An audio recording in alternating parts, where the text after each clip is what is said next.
విఘ్నములను తొలగించువాడు విఘ్నేశ్వరుడు. విఘ్నము అంటే మన అజ్ఞానము. ఏ ఆధ్యాత్మిక సాధనకైనా బాహ్యమైన అవరోధాల కంటే వ్యక్తి లోపల ఉండే అవరోధాలే ఎక్కువ.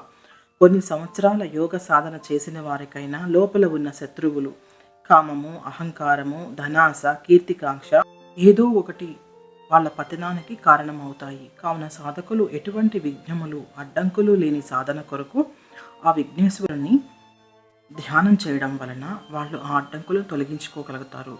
యోగ శాస్త్ర ప్రకారం షట్చక్రాలలో మూలాధార చక్రం ప్రధానమైనది. మానవుని దేహంలో వెన్నుపూస యొక్క చివరి భాగంలో మూలాధార చక్రం ఉంటుంది.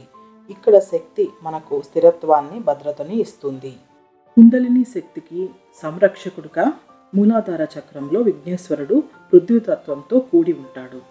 ఆధ్యాత్మిక సాధనలో ముందుకు వెళ్ళాలంటే వచ్చే అడ్డంకులను స్థిర చిత్తముతో అధిగమించినప్పుడే సిద్ధి ప్రాప్తిస్తుంది.